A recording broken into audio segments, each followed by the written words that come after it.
Hello, welcome everyone. आप सभी का हमारे यूट्यूब चैनल सिविल जंक्शन पर स्वागत है।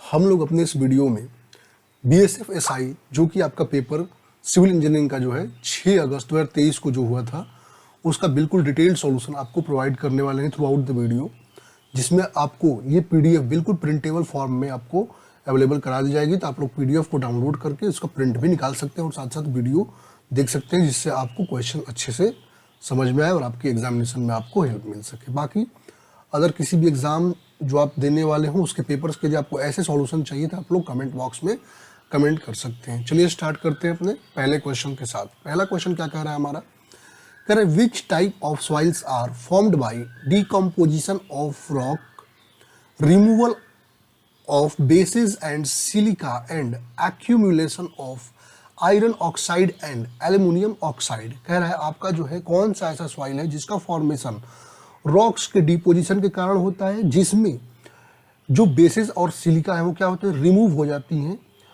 और उसमें एक्यूमुलेट कौन रह जाता है, तो आपका आयरन ऑक्साइड और एल्यूमिनियम ऑक्साइड जो है वो आपका उसमें जमा रह जाता है। ठीक है, एक्यूमुलेट रह जाता है।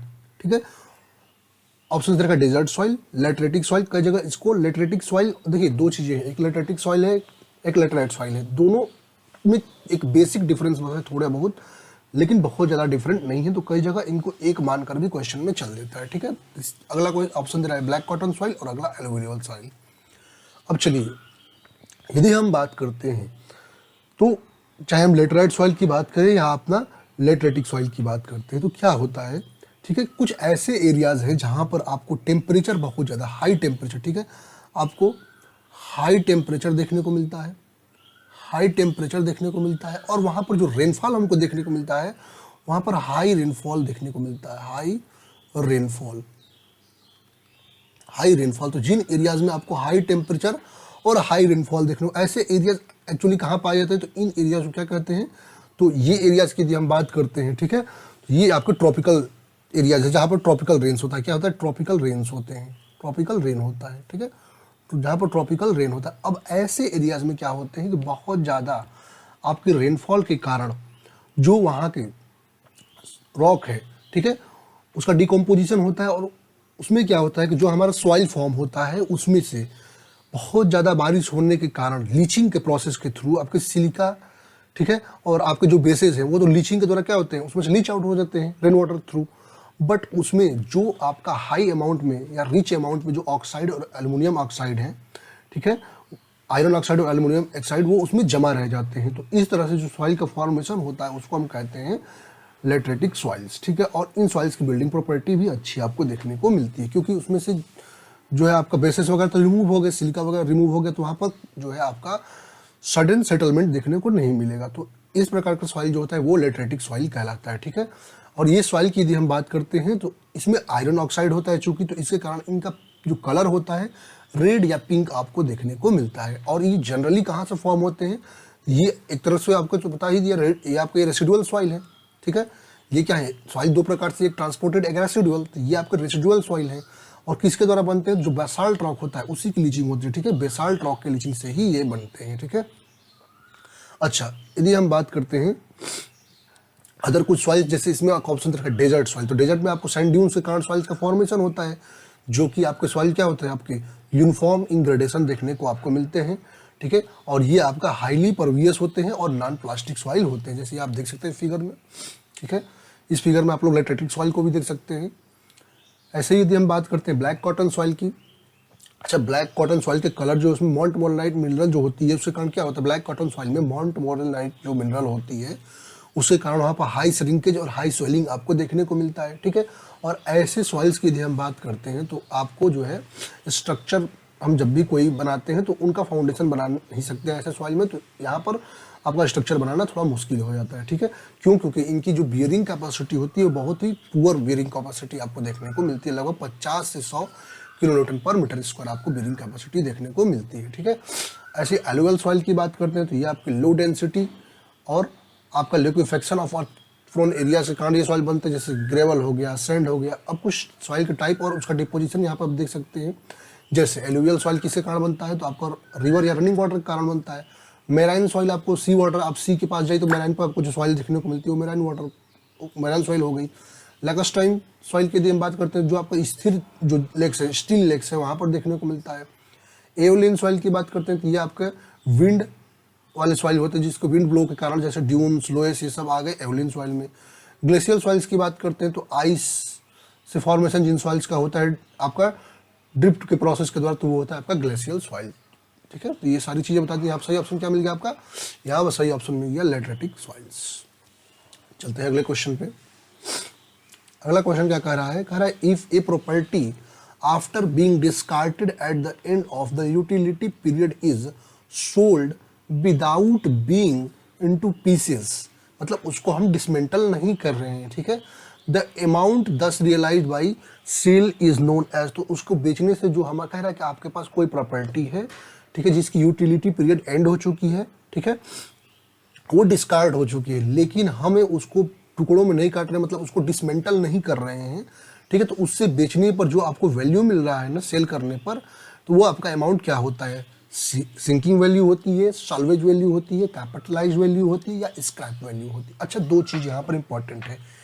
एक, हम विदाउट पीसेस की बात करते हैं, हमने अपने जो प्रॉपर्टी है उसको बिना डिसमेंटल्ड किए, ठीक है, और एक बात करते हैं अपने प्रॉपर्टीज को हम डिसमेंटल्ड करते हैं। ठीक है, अब दो चीज़ें ध्यान में रखनी है। यदि आपकी प्रॉपर्टी जो है उसकी जो लाइफ स्पैन है, जो यूटिलिटी पीरियड है, वो एंड हो चुकी है और वो डिस्कार्डेड हो चुका है, ठीक है, बट यदि हम उसे बिना डिसमेंटल किए यदि उस प्रॉपर्टी को हम बेच रहे हैं, तो जो मनी मिलेगा वो उसका क्या होता है, वो उसका कहता है सॉल्वेज वैल्यू। क्या होता है, वो उसका सॉल्वेज वैल्यू होता है। ठीक है, सॉल्वेज वैल्यू होता है।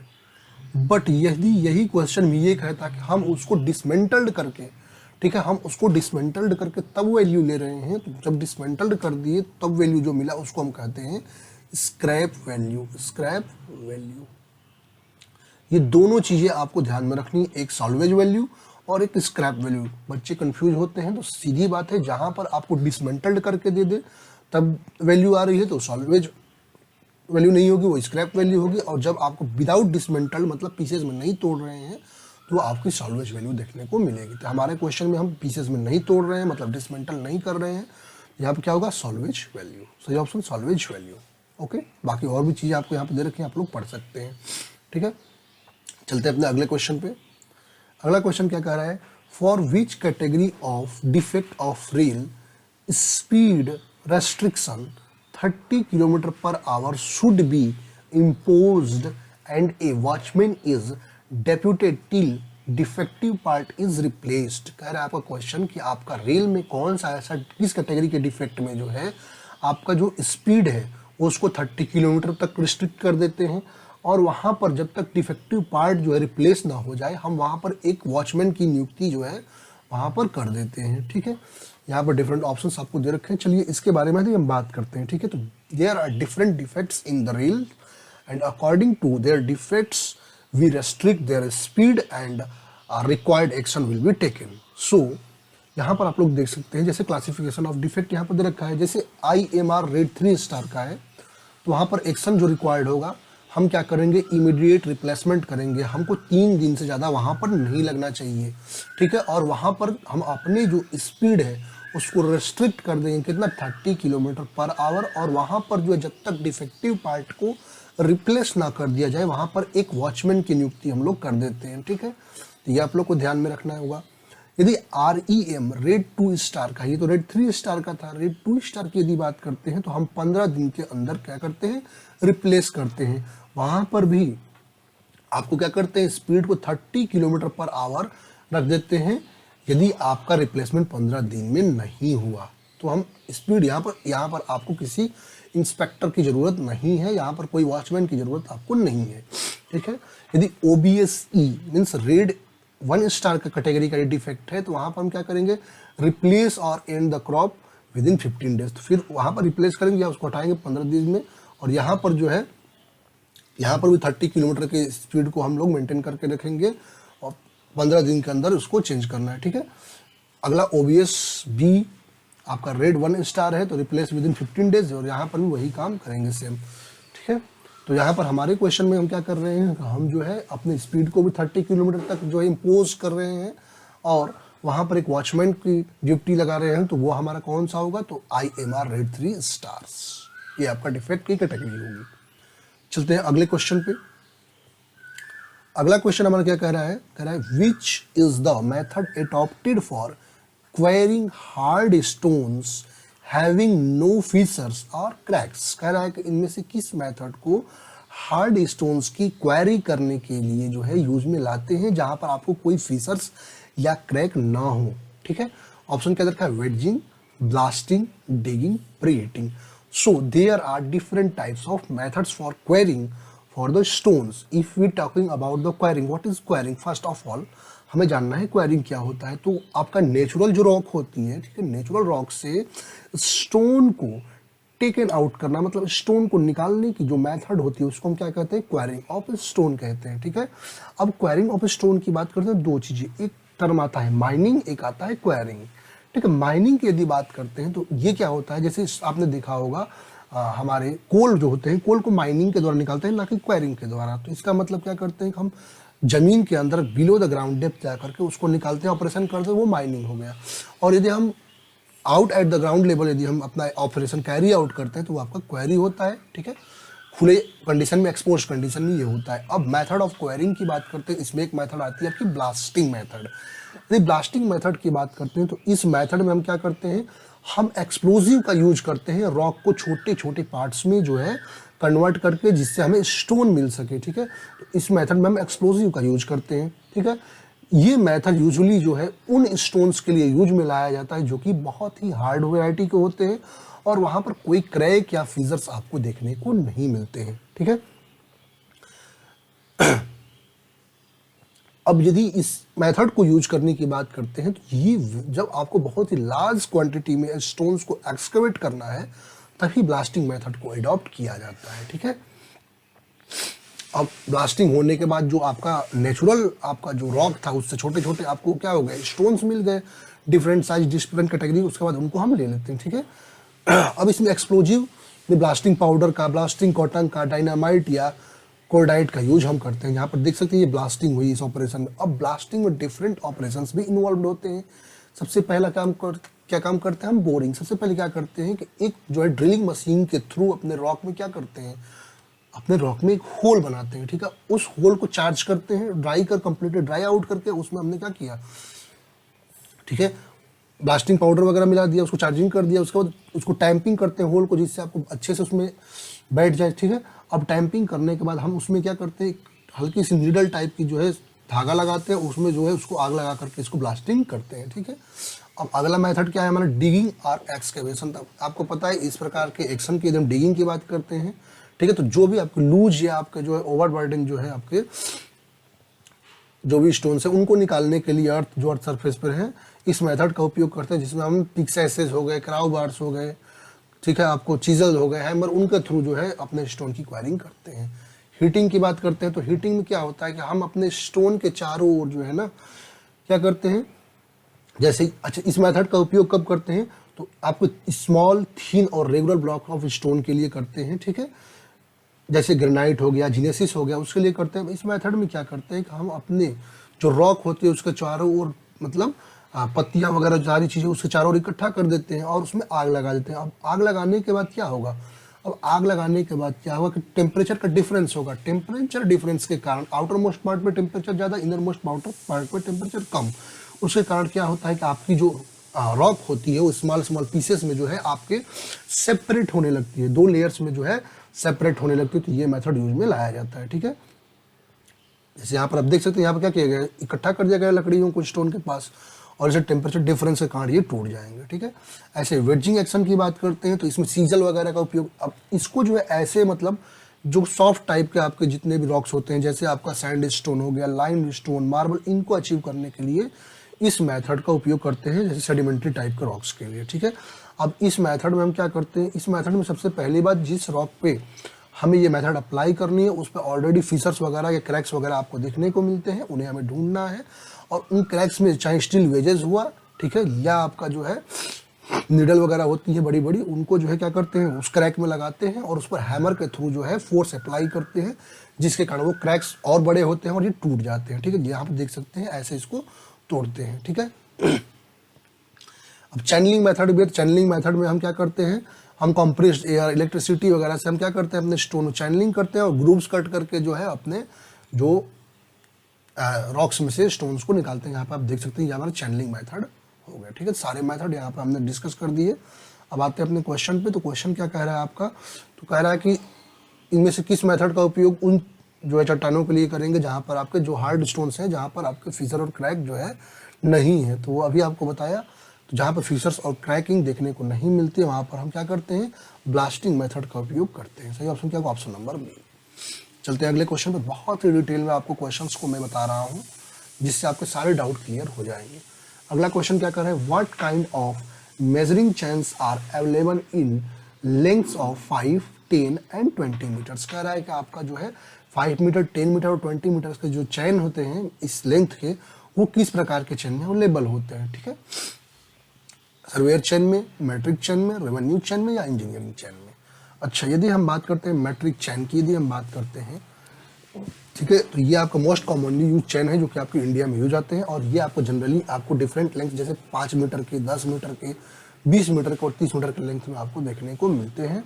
इसमें पर मीटर पर हम जो है 5 लिंक जो है प्रोवाइड करते हैं। टोटल लेंथ कितना होता है, 30 to 20 मीटर होता है। नंबर ऑफ लिंक्स 150 से आपको 100 देखने को मिलेगा। ठीक है, क्योंकि 5 प्रोवाइड कर रहे हैं ना। पर लिंक लेंथ आपको 20 सेंटीमीटर देखने को मिली और इसमें ब्रास रिंग जो है वो प्रोवाइड करते हैं एवरी मीटर पर। ठीक है, हम मैक्सिमम टॉलरेंस लिमिट भी देख सकते हैं यहाँ पर। यदि 1 मीटर का आपका चैन लेंथ है तो वहाँ पर +-2, ठीक है, 10 मीटर के +-3, 20 मीटर के +-5 और 30 मीटर के +-8। तो ये आपको टॉलरेंस लिमिट भी आपको मैंने बता दिया। ठीक है, और भी डिफरेंट चैन हैं, जैसे रेवेन्यू चैन की बात करते हैं तो इसको कैडेस्ट्रल सर्वे में यूज में, जैसे बाउंड्री लाइन आपको डिफाइन करना है तो उसमें यूज में लाते हैं रेवेन्यू चैन्स की। इनकी लेंथ 33 फीट की होती है। नंबर ऑफ लिंक 16, पर लिंक लेंथ आपको 2:1/16 फुट होती है आपकी, मतलब 24.75 इंच या आपका 61.38 सेंटीमीटर। ठीक है, 40 स्क्वायर रेवेन्यू चैन आपका 1 एकड़ के बराबर होता है। 25 स्क्वायर रेवेन्यू चैन जो है 1 बीघे के बराबर। ये क्वेश्चन पूछा जाता है, ये आपको याद रहना चाहिए। ठीक है, डायरेक्ट डाटा आपको याद रहनी चाहिए कन्वर्जन की। इंजीनियर चैन की बात करते हैं तो इंजीनियर चैन जो है आपका फुट पर सेकंड सिस्टम से रिलेट करता है। ठीक है, यहाँ पर एवरी 10 लिंक्स जो है ब्रास स्टैक्स आपको प्रोवाइड किया जाता है। टोटल लेंथ 100 फीट होता है, नंबर ऑफ लिंक 100 और पर लिंक का लेंथ 1 फीट होता है। तो ये भी आपको मैंने बता दिया। ऐसे यदि हम बात करते हैं अपना सर्वेयर चैन की बात करते हैं तो ये आपकी 66 फीट लंबी होती है और 100 लिंक्स में ये भी आपको डिवाइड होती है। और ईच लिंक की यदि हम बात करते हैं 0.66 फीट और 7.92 इंचेस होती है। ठीक है, सर्वेयर चैन को हम गंटर चैन के नाम से भी जाना जाता है। ठीक है, ऐसे स्टील बैंड या बैंड चैन की यदि हम बात करते हैं तो ये आपको प्रिसाइज, हाईली प्रिसाइज वर्क में यूज में लाए जाते हैं, जो कि आपके 20 से 30 मीटर लंबे होते हैं। ये बहुत ज़्यादा कॉस्टली होते हैं, इसलिए जनरल वर्क में यूज में नहीं लाए जाते हैं। ठीक है, तो बाकी सारी चीज़ें मैंने यहाँ पर आपको एक्सप्लेन कर दी है। ठीक है, तो यहाँ पर चलते हैं अपने क्वेश्चन पे। क्वेश्चन हमारा क्या कह रहा है कि आपका कौन सा आपको चैन जो है वो आपको 20, 10 और 5, 10 और 20 मीटर के लेंथ में अवेलेबल होते हैं, तो वो आपके मैट्रिक चैन अवेलेबल होते हैं। तो option number B is correct. चलते हैं अगले क्वेश्चन पे। अगला क्वेश्चन हमारा क्या कह रहा है which among the following rule of area computation gives the most accurate result. कह रहा है कि यहाँ पर जो है कौन सा मेथड है जो कि आपको किसी एरिया के कंप्यूटेशन में सबसे एक्यूरेट रिजल्ट आपको देता है। ठीक है, so there are different methods use for computation of area. Those methods are आपका कौन कौन से हो सकते हैं, तो सिम्पसन रूल हो सकता है, आपका मिड ऑर्डिनेट रूल हो सकता है, ट्रापेजॉइडल रूल हो सकता है, ये सारे मेथड हैं। ठीक है, अब यदि हम बात करते हैं इसमें सबसे एक्यूरेट की बात कर रहा है ना, सबसे एक्यूरेट जो मेथड निकल कर आता है वो आता है सिम्पसन मेथड, जो कि आपका सबसे एक्यूरेट निकल कर आता है। तो ऑप्शन नंबर सी यहाँ पर आपका करेक्ट हो जाएगा। ठीक है, चलते हैं अपने अगले क्वेश्चन पे। अगला क्वेश्चन क्या कह रहा है, heating is one the process for enquiring of stones. कह रहा है कि हीटिंग जो है आपका क्वायरिंग ऑफ स्टोन का एक प्रोसेस है। कौन सा, with hand tools, by utilising compressed air pressure, within the use of channeling machine, या बाय ब्लास्टिंग विथ एक्सप्लोजन। ऊपर सारे मेथड्स आपको मैंने डील किए हैं क्वायरिंग के। यदि हीटिंग की बात में आप देख रहे थे, क्या सारी प्रोसेस हम हैंड के द्वारा कर रहे थे, कोई मशीन, कोई कॉम्प्रेस्ड एयर वगैरह तो यूज कर नहीं रहे थे, तो ये आपका with the hand tools he use में लाते हैं। तो ऑप्शन करेक्ट। बाकी सारे एक्सप्लेनेशन तो मैंने ऑलरेडी आपको इसके बारे में कर चुके हैं। ठीक है, चलते हैं अगले क्वेश्चन पे। अगला क्वेश्चन हमारा क्या कह रहा है, which is a piece of softwood with parallel sides and its thickness varies from 50 mm to 100 mm, whereas width does not exceed 230 mm। कह रहा है कि इनमें से कौन सा आपका सॉफ्टवुड का एक पीस है जिसमें जो साइड्स होती हैं वो पैरेलल होती हैं और थिकनेस आपका वेरी करता है 50 mm से लेकर 100 mm के बीच, और जहाँ जो कि आपका 230 mm से ज़्यादा नहीं हो सकता है, ठीक है। So there are different categories of timber which is available in market. इनमें से कुछ यहाँ पर दे रखा है, जैसे बैटन की बात करते हैं तो बैटन की यदि हम बात करते हैं यहाँ पर टिम्बर का एक पीस होता है जिसकी जो विड्थ हो और थिकनेस जो होती है 50 mm से ज़्यादा नहीं एक्सीड करनी चाहिए। यदि हम बॉल्ट की बात करते हैं तो ये आपका रफली स्क्वायर टिम्बर पीस होता है जो कि आपका ब्रायर को और सैपवुड को रिमूव करके ऑब्टेन किया जाता है, ठीक है। इसकी जो क्रॉस डायमेंशन होती है वो आपका 50 mm तक होती है जो कि आपका 200 mm ज़्यादा एक्सीड नहीं करनी चाहिए। यदि हम बोल्ट की बात करते हैं तो ये क्या होता है, ये आपका प्लैंक होता है या टिम्बर पीस जो कि आपका पैरेलल साइड से होता है, जिसके साइड्स क्या होते हैं पैरेलल होते हैं, और इसकी थिकनेस लेस देन 50 mm होती है, और इसकी विड्थ की यदि हम बात करते हैं वो आपका 150 mm से ज़्यादा नहीं होनी चाहिए। इस तरह डेल की बात करते हैं तो ये भी क्या है, सॉफ्टवुड का एक पीस है जिसके भी साइड्स पैरेलल होते हैं और इसकी थिकनेस 50 mm से लेकर 100 mm तक आपकी वैरी करती है, और इसकी विड्थ जो होती है वो आपको 230 mm से ज़्यादा नहीं होनी चाहिए। एंड की बात करते हैं, ये आपका जो बैटन वगैरह होता है उसकी एक शॉर्ट पीस होती है, ठीक है, जो कि स्कल्टिंग वगैरह के लिए यूज में लाई जाती हैं। लॉक की बात करते हैं तो आपको पता ही है, जो आपका ट्री का जो ट्रंक मिलता है, ठीक है, जिसमें ब्रांचेस वगैरह रिमूव करते हैं उसको हम लॉक कहते हैं। प्लैंक क्या होता है, तो टिम्बर का पीस जिसका साइड्स पैरेलल होते हैं और इसकी थिकनेस जो है लेस देन 50 mm होती है और इसकी विड्थ जो है 50 mm से ज़्यादा एक्सीड नहीं करनी चाहिए। ये भी आपको ध्यान में रखना होगा। सारी चीज़ें यहाँ पर लिखी हुई हैं, मैंने इंपॉर्टेंट चीज़ें आपको यहाँ बता दी हैं। बाकी यदि क्वेश्चन की बात करते हैं तो सही ऑप्शन क्या मिल जा रहा है आपको, तो डील हो जाएगा। सही ऑप्शन क्या हो जाएगा, डील। डील में क्या होता है, आपका थिकनेस जो वेरी करती है 50 mm से लेकर 100 mm तक, और इसका विड्थ जो है 230 mm से ज़्यादा एक्सीड नहीं करनी चाहिए, ठीक है। चलते हैं अगले क्वेश्चन पे। अगला क्वेश्चन क्या कह रहा है आपका, which parameter is preferably determined by volumetric method. कह रहा है इनमें से किस पैरामीटर को आप वॉल्यूमेट्रिक मेथड से जो है डिटरमाइन करते हैं। टोटल सस्पेंडेड सॉलिड को, टोटल सॉलिड को, वोल्टाइल सॉलिड को, सेटलेबल सॉलिड्स को। अच्छा, यदि हम बात करते हैं सेटलेबल सॉलिड्स की, यदि हम बात करते हैं, ठीक है, तो हम जब लैब में अपने जो है ना मिक्स वाटर सैंपल की एनालिसिस करते हैं, ठीक है, तो हम क्या करते हैं, कुछ ऐसे सॉलिड्स होते हैं, ठीक है, कुछ ऐसे सॉलिड्स होते हैं जो अपने वेट के कारण, ठीक है, वो क्या करते हैं, आपको सेटल डाउन कर जाते हैं। क्या करते हैं, वो आपके सेटल डाउन करते हैं। तो ऐसे सॉलिड्स को हम क्या कहते हैं, ऐसे सॉलिड्स को हम कहते हैं अपना सेटलेबल सॉलिड, जो कि यदि हम इन ऑफ कोन का यदि यूज करते हैं और इन ऑफ कैम कोन जो होती है, ठीक है, उसमें हम अपने यदि जो हमारे क्या कहते हैं, जो हमारा वाटर है, ठीक है, जो वाटर सैंपल है उसको उसमें पावर्ड करते हैं, यदि क्विकली पावर्ड करते हैं तो एक गिवन टाइम पीरियड में क्या होते हैं, वो सेटल डाउन उसके पार्टिकल्स जो होते हैं, सॉलिड पार्टिकल्स हो जाते हैं। तो ये सॉलिड्स जो है सेटलेबल सॉलिड्स हैं, जो कि यूजुअली आपका जो टाइम पीरियड होता है वो आपका 60 मिनट का देखने को मिलता है। जैसे यहाँ प्रोसेसिंग देख लीजिए, सॉरी, यहाँ पे हमने क्या किया, आपने पावर्ड किया इसको, ठीक है, इसको रोटेट किया, तो ये आप इजीली क्या कर गए, सेटल आउट कर गए। तो ये होते हैं सेटलेबल सॉलिड्स, ठीक है। वोलेटाइल सॉलिड्स की बात करते हैं तो ये आपके ऐसे सब्सटेंसेस होते हैं जो कि इजीली सॉलिड स्टेट से आपके वेपर स्टेट में जो है without converting into liquid phase आपको कन्वर्ट हो जाते हैं, ठीक है। और ये जनरली आपको plants, dead animals, synthetic compounds के रूप में पाए जाते हैं। तो ये आपको वोलेटाइल सॉलिड्स हो गए। टोटल सस्पेंडेड सॉलिड्स के बारे में आपको पता है, ये ऐसे सॉलिड्स होते हैं जो कि आपका फिल्टर के ऊपर क्या हो जाते हैं, छन जाते हैं, ट्रैप्ड हो जाते हैं, ठीक है। तो ये होते हैं टोटल सस्पेंडेड सॉलिड्स, ठीक है। यहाँ पर यदि हम बात करते हैं, हमारा क्वेश्चन क्या कह रहा था कि जो वॉल्यूमेट्रिक मेथड, अब वॉल्यूमेट्रिक मेथड जो हम सेटलेबल सॉलिड के लिए यूज लेते हैं, जिसमें हम इनहॉफ कोन का यूज करते हैं। सही ऑप्शन क्या है यहाँ पर, सेटलेबल सॉलिड्स।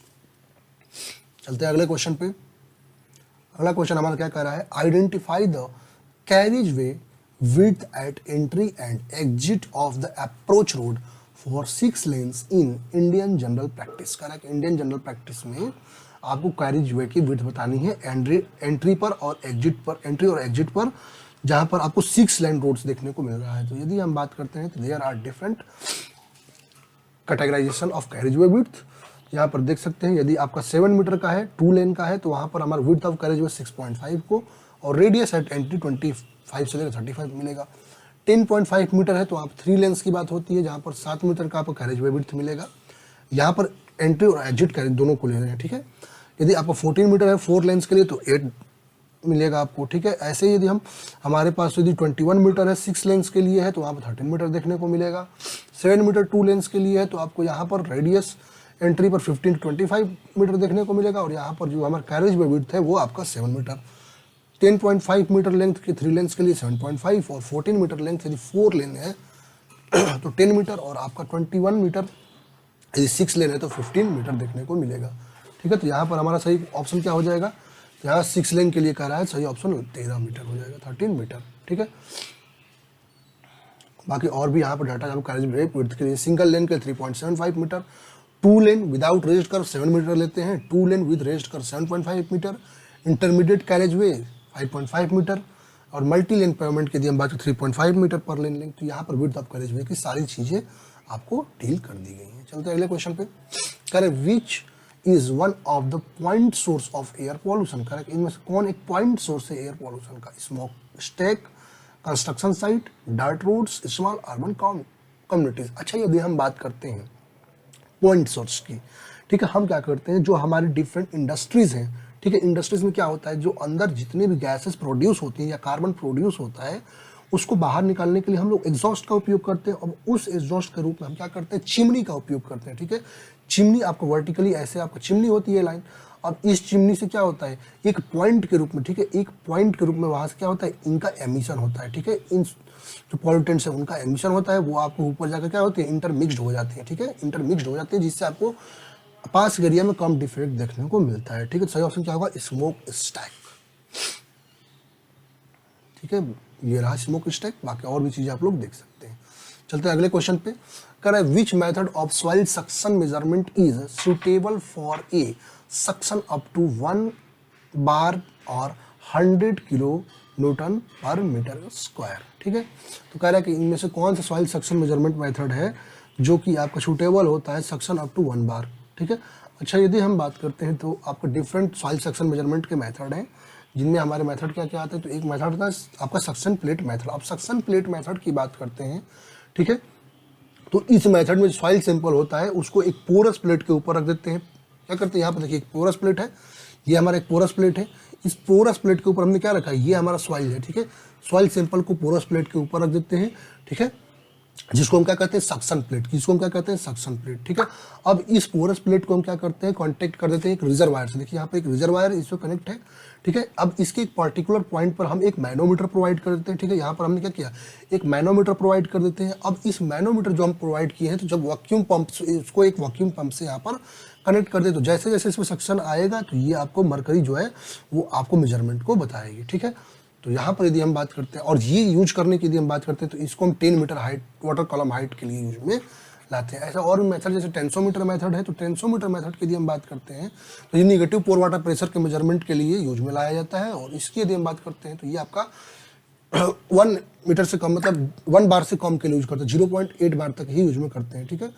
तो ये भी आप लोग याद रख सकते हैं। ऐसे सेंट्रीफ्यूग मेथड की यदि हम बात करते हैं तो इस मेथड को जो है सेंट्रीफ्यूगल फोर्स अप्लाई करके यूज में लाते हैं, और ये बहुत ज़्यादा प्रेशर के लिए यूज में लाया जाता है, ठीक है। तो ये भी आप लोग ध्यान में रखेंगे। यहाँ पर क्वेश्चन थोड़ा सा डिफरेंट क्वेश्चन पूछा है, बहुत कम एग्जामिनेशन में देखने को आपको मिलता है। तो 1 बार की यदि बात करते हैं तो उसके लिए हम यूज करते हैं आपका सक्शन प्लेट मेथड, और इससे कम के लिए हमारा टेंसोमीटर मेथड होता है, ठीक है। तो ये आपका सही ऑप्शन सक्शन प्लेट मेथड। चलते हैं अगले क्वेश्चन पे। अगला क्वेश्चन क्या कह रहा है, अगला क्वेश्चन कह रहा है water absorption should not be more than dot after 24 hours immersion in water for heavy duty burn clay brick. यहाँ पर जो है 24 आवर्स यदि अपने heavy duty burn clay brick को वाटर में हम इमर्ज करके रखते हैं तो कह रहा है उसका वाटर एब्जॉर्प्शन किससे ज़्यादा नहीं होनी चाहिए। तो इसके लिए जो आपका स्पेसिफिकेशन है वो आपका IS 2189 में दे रखा है, जिसमें heavy duty burn clay bricks के लिए देखा, जिसमें वाटर एब्जॉर्प्शन की बात करते हैं तो वो आपका कहता है कि 24 आवर्स में जो है एवरेज वाटर एब्जॉर्प्शन वो आपका 10% से ज़्यादा निकल कर नहीं आनी चाहिए, ठीक है। सही ऑप्शन क्या होगा, 10%। चलते हैं अगले क्वेश्चन पे। अगला क्वेश्चन कह रहा है identify and example microbiological characteristic of waste water. कह रहा है कि इनमें से कौन सा जो है वेस्ट वाटर का माइक्रोबायोलॉजिकल आपका कैरेक्टरिस्टिक। अच्छा, यदि हम वाटर क्वालिटी पैरामीटर्स की यदि हम बात करते हैं, जब वेस्ट वाटर की भी स्टडी करते हैं तो हम कौन कौन से चीज़ों का स्टडी करते हैं? एक तो हम या अपना स्टडी करते हैं क्या, यदि हम स्टडीज़ की बात करते हैं तो हम फिजिकल कैरेक्टरिस्टिक की स्टडी करते हैं। अब फिजिकल कैरेक्टरिस्टिक क्या क्या आता है, सस्पेंडेड सॉलिड्स आ गए, ठीक है, हमारे पास टेम्परेचर आ गया, टर्बिडिटी आ गई, कलर आ गया, टेस्ट एंड ऑर्डर, ये सारी फिजिकल पैरामीटर हैं। इधर केमिकल पैरामीटर की यदि हम बात करते हैं तो उसमें क्या क्या आता है आपका, टोटल डिजॉल्व सॉलिड की स्टडी करते हैं, अल्कलिनिटी की स्टडी करते हैं, हार्डनेस की स्टडी करते हैं, डिजॉल्व ऑक्सीजन की स्टडी करते हैं, सीओडी की स्टडी, बायोकेमिकल ऑक्सीजन डिमांड की स्टडी, ऑक्सीजन कंज्यूम्ड की स्टडी, नाइट्रोजन कंटेंट, फ्लोराइड, ये सारी स्टडी करते हैं किसमें, केमिकल पैरामीटर्स में। बट यदि हम बायोलॉजिकल पैरामीटर्स या बायोलॉजिकल एक्टिविटीज़ की बात करते हैं उसमें माइक्रो ऑर्गेनिजम्स की बात करते हैं, जिसमें आपके एरोबिक भी हो सकते हैं, अनएरोबिक भी, फ्लोकुलेटिव भी, ऑर्गेनिक मैटर की बात करते हैं जिसमें बायोडिग्रेडेबल, नॉन बायोडिग्रेडेबल, इनकी स्टडी। अब यहाँ पर क्वेश्चन में प्रॉब्लम क्या है यहाँ पर कि यदि कह रहा है माइक्रोबायोलॉजिकल, अब माइक्रोबायोलॉजिकल का इसने आंसर जो दे रखा है क्वेश्चन में, वो आंसर क्या दे रखा है इसने, तो ये आपको दे रखा है बी आंसर। जबकि बी की यदि हम बात करते हैं एल्कनिटी, तो एल्कनिटी अब क्या है, तो केमिकल पैरामीटर है ना, ये आपको माइक्रोबायोलॉजिकल तो है नहीं, तो ये ऑप्शन यहाँ पर गलत दे रखा है। सही ऑप्शन सी होगा, बीओडी, ठीक है, सी तो आपका सही ऑप्शन सी हो जाएगा, यहाँ पर ये नहीं होगा, ठीक है। क्योंकि बीओडी में भी हम बात करते हैं तो वहाँ पर हम माइक्रो ऑर्गेनिजम्स को देखते हैं, वहाँ पर तो ये आपको बीओडी, ऐसे ये क्वेश्चन में बहुत सारी खामियां हैं, यहाँ बीओडी भी ऑप्शन में नहीं देना चाहिए था इसको। चलते हैं अगले क्वेश्चन पे।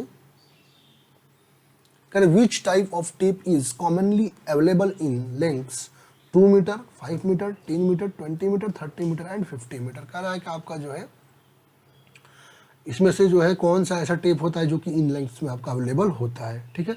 सो there are different types of tapes used for linear measurement in the surveying.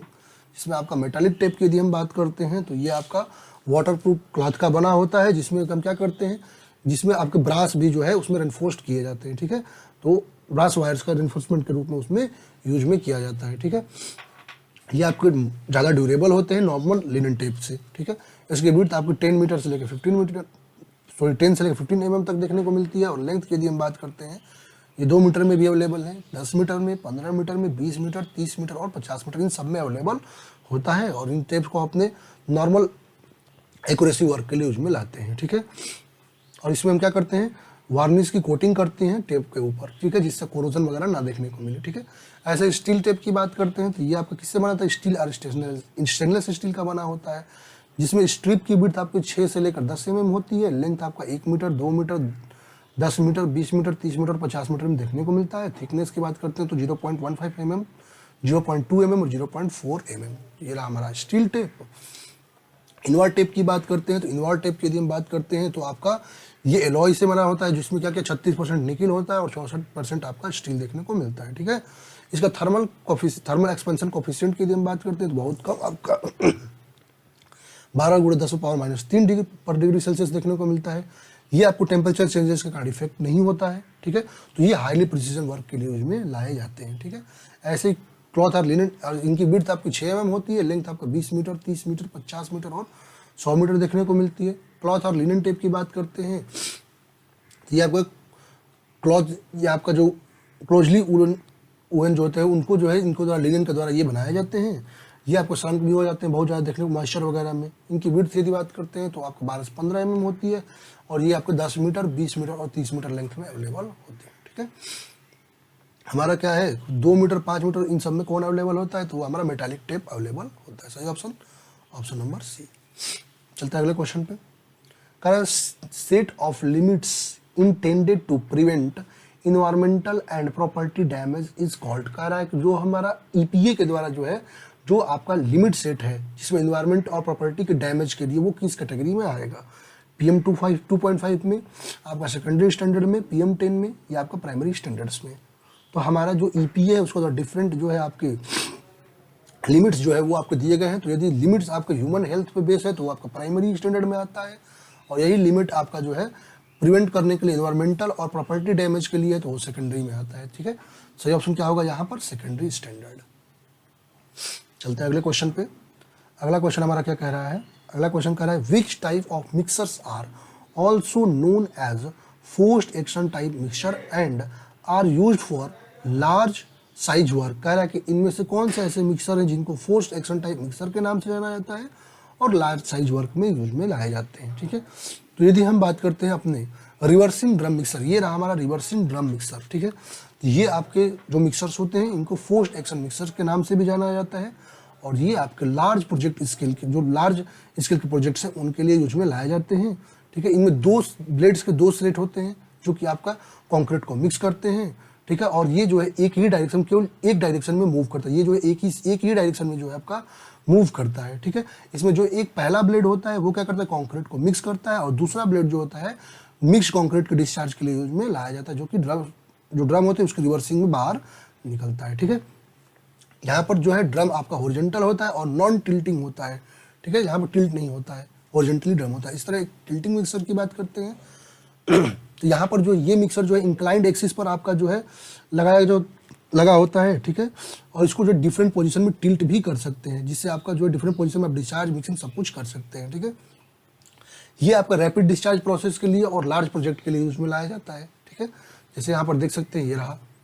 ठीक है, यहाँ पर इंक्लाइंड है, ये टिल्टिंग है इसके थ्रू, तो इसको ये ऐसे रोटेट होता है। ठीक है, नॉन टिल्टिंग मिक्सर की बात करते हैं तो ये आपके ऐसे मिक्सर होते हैं जो कि आपको टिल्टिंग के लिए अलाउड नहीं होते हैं, केवल इसका जो ड्रम होता है वो हॉरिजॉन्टल एक्सिस पर रोटेट करता है। ठीक है, और ये आपको यदि स्मॉल प्रोजेक्ट के लिए यूज में ला जाते हैं क्योंकि यहाँ पर जो आपको सही से मिक्सिंग जो है देखने को नहीं मिलती है। ठीक है, यहाँ पर रैपिड डिस्चार्ज आपको कंक्रीट का पॉसिबल नहीं है और ये स्मॉल मटेरियल जो उनका साइज जो है 75 mm से कम हो उनके लिए यूज में लाए जाते हैं। तो ये नॉन टिल्टिंग टाइप के मिक्सर। ऐसे ही पैन टाइप मिक्सर, तो पैन टाइप मिक्सर की यदि हम बात करते हैं तो ये मिक्सर जो होते हैं ये आपका जो है लैबोरेटरी वगैरह में यूज में लाए जाते हैं। ठीक है, तो सारे आपको मिक्सर्स के बारे में बता दिया। यहाँ पर हमारा क्वेश्चन है कि इसको फोर्स टाइप मिक्सर कहा जाता है, तो वो कहा जाता है आपको रिवर्सिंग ड्रम मिक्सर को। सही ऑप्शन नंबर बी।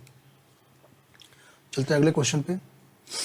अगला क्वेश्चन हमारा क्या कह रहा है, the point on which both minus side and plus side are taken on a line of direct level is. कह रहा है कि आपका पॉइंट जिस पर दोनों माइनस साइड और प्लस साइड को लिया जाता है एक ही लाइन पर डायरेक्ट लेवल में, उसको क्या कहते हैं। ठीक है, तो यहाँ पर दो चीज़ है।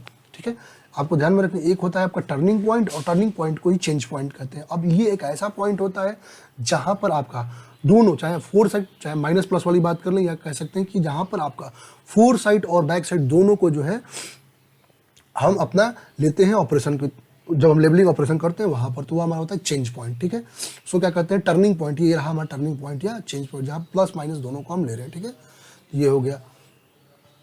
अब यदि हम बात करते हैं आपका बैक साइड की बात करते हैं, तो बैक साइडिंग क्या होती है, तो आपका जहाँ पर हम अपने स्टाफ को रख करके पहला रीडिंग लेते हैं। ठीक है, हम अपने स्टाफ पहले हम क्या करें, अपने इंस्ट्रूमेंट को लेबलिंग में अपने सेटअप किया, सेटअप करने के बाद जब पहली स्टाफ पर रीडिंग लेते हैं, ठीक है, उसको क्या कहते हैं, हम बैक साइड कहते हैं। ठीक है, और ये आपको नोन पॉइंट पर लेते हैं। ऐसे ही फोर साइड की बात करते हैं तो लास्ट स्टाफ रीडिंग जो अपना बिफोर चेंजिंग द इंस्ट्रूमेंट लेते हैं उसको हम क्या कहते हैं, फोर साइटिंग कहते हैं। और ऐसे इंटरमीडिएट साइटिंग क्या होती है, तो आपको फोर साइटिंग और बैक साइटिंग बीच के जो भी पॉइंट्स की आपने साइटिंग की वो आपकी इंटरमीडिएट साइटिंग हो गया। ठीक है, सारी चीज़ आपको बता दी। यहाँ पर क्या कह रहा है, माइनस साइड और प्लस साइड ले रहे हैं, तो वो हमारा कौन सा होता है, टर्निंग पॉइंट या चेंज पॉइंट, जिसको कहते हैं। ऑप्शन नंबर ए यहाँ पर करेक्ट होगा।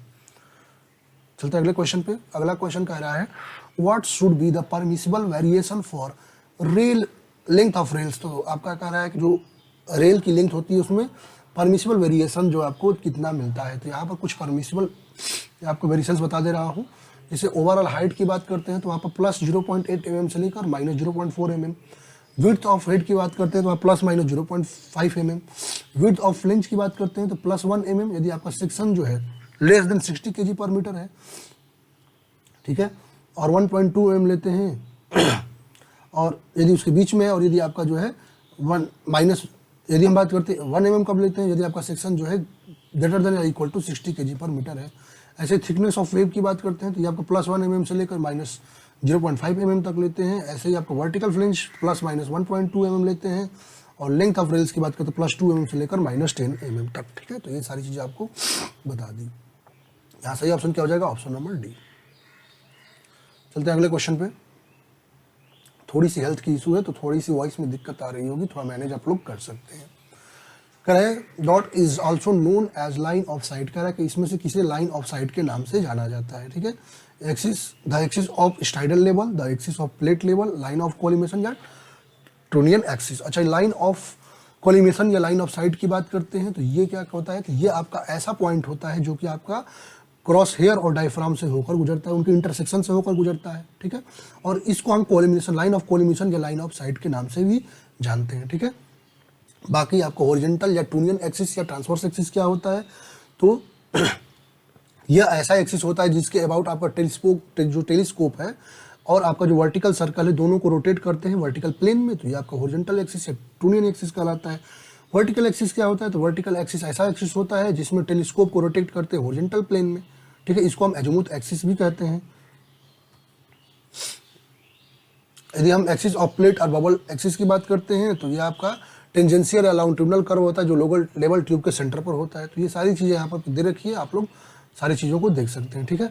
हमारा क्वेश्चन क्या है कि इसमें से किसे जो है लाइन ऑफ साइट के नाम से भी जाना जाता है, तो आपका लाइन ऑफ कोलिमेशन है, ठीक है। Option number C is correct.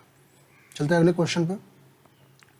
कह रहे हैं what usually consist of two parallel triangular plates which function to attach theodolite to the tripod. तो ट्राइपॉड को थ्रोडलाइट से जोड़ने के लिए कह रहा है कि ऐसा, ठीक है, ट्रायंगुलर जो है आपका प्लेट बनाया होता है, ट्रायंगुलर प्लेट जो बना होता है, ठीक है, जो कि दोनों को ऐड करता है, वो आपका क्या कहलाता है, ठीक है।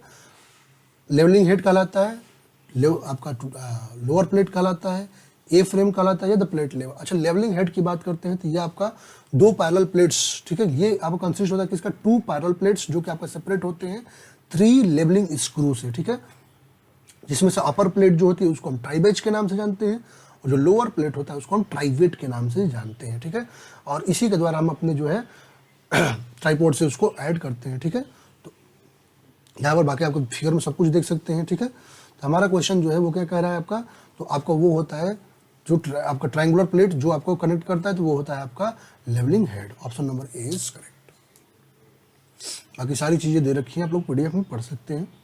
चलते हैं अगले क्वेश्चन पे। कह रहा है which one of the simplest instrument use to set out a right angle to a line chain. कह रहा है कि एक चेन लाइन के लिए राइट एंगल को आपको सेट आउट करनी है, तो इनमें से कौन सा इंस्ट्रूमेंट सिंपली यूज में लाते हैं, ठीक है। Cross staff, optical square, side staff या प्रिज्म स्क्वायर। अच्छा, जब हम क्रॉस स्टाफ की बात करते हैं तो ये एक प्रकार का आपका सर्विंग इंस्ट्रूमेंट है जो कि आपका राइट एंगल को सेट आउट करने के लिए आपको यूज में लाया जाता है, ठीक है। ये आपका और किसके लिए, तो आपको डिस्टेंस मेजर करने में भी यूज में आता है, ठीक है, एक्यूट एंगल्स को भी मेजर करने में और लेवलिंग में भी यूज में आता है। ये रहा आपका ओपन क्रॉस स्टाफ, ठीक है। ऑप्टिकल स्क्वायर की बात करते हैं तो ये आपका डबल रिफ्लेक्शन के आपका फिनोमेना जो आपका प्रिंसिपल है उस पर जो है आपका बेस है, ठीक है। इसमें क्या होता है, आपका रे ऑफ लाइट आती है, वो आपके सरफेसेस से क्या होती है, दोनों सरफेस से डाइवर्ट होकर रिफ्लेक्ट होती है, ठीक है। और ये आपको 45 डिग्री एंगल को मेजर करने में यूज में आता है, ठीक है। ये भी आप देख सकते हैं। ऐसे प्रिज्म स्क्वायर की बात करते हैं वो भी उसी प्रिंसिपल पर आपका डिपेंड करता है, ये भी आपको 45 डिग्री को जो है मेजर करता है। ऐसे ही आप स्टाफ की बात करते हैं तो स्टाफ किसके लिए यूज करते हैं आपको, तो आपको हाइट वगैरह मेजर करते हैं, ठीक है, वर्टिकल हाइट के लिए। यहाँ पर यदि बात कर रहा है तो 90 डिग्री के लिए राइट एंगल के लिए तो आपका क्रॉस स्टाफ हो जाएगा। चलते हैं अगले क्वेश्चन पे। अगला क्वेश्चन कह रहा है what is the IRC recommended width of formation of state highway in flat areas, ठीक है। यहाँ पर कह रहा है कि आपका IRC ने जो है विड्थ ऑफ फॉर्मेशन जो आपका स्टेट हाईवे के लिए फ्लैट एरिया में दे रखा है वो कितना है। तो यहाँ पर आप देख सकते हैं एज पर IRC यदि नेशनल हाईवे है या स्टेट हाईवे है तो इसके लिए प्लेन, फ्लैट को ही प्लेन कहते हैं, इसी को फ्लैट या प्लेन कहते हैं, ठीक है, कंफ्यूज मत होइएगा। प्लेन एंड रोलिंग टेरेन के लिए आपको 12 रखते हैं, माउंटेनियस के लिए 6.25 से 8.8, मेजर डिस्ट्रिक्ट रोड या MDR की बात करते हैं इसके लिए 9 मीटर, इसके लिए 4.75 मीटर माउंटेनियस के लिए। अदर डिस्ट्रिक्ट रोड की ODR की बात करते हैं 7.5 से लेकर 9 मीटर लेते हैं, 4.75 लेते हैं हम अपने माउंटेनियस रीजन में। VR में यदि हम बात करते हैं 7.5 लेते हैं प्लेन के लिए और 4 लेते हैं माउंटेनियस रीजन के लिए, ठीक है। हमारा क्वेश्चन किसके लिए पूछ रखा है, तो हमारा क्वेश्चन पूछ रखा है आपका स्टेट हाईवे के लिए। तो स्टेट हाईवे के लिए हम कितना लेंगे, 12 लेंगे।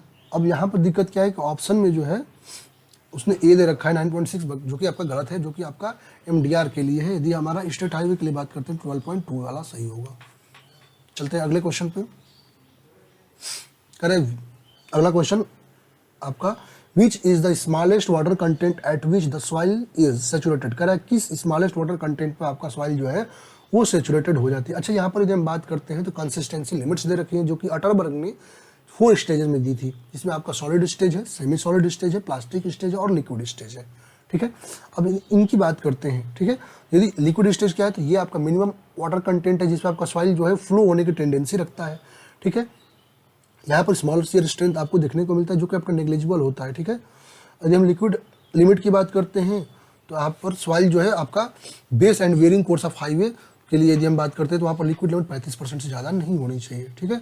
इसको दो टूल से कैसेग्रांडे और कॉन पेनिट्रेशन से फाइंड करते हैं, ठीक है। ऐसा प्लास्टिक लिमिट की बात करते हैं, तो ये आपका लिमिट आपका मिनिमम वाटर कंटेंट है, जिस पर आपका सॉइल जो प्लास्टिक स्टेज में पाई जाती है।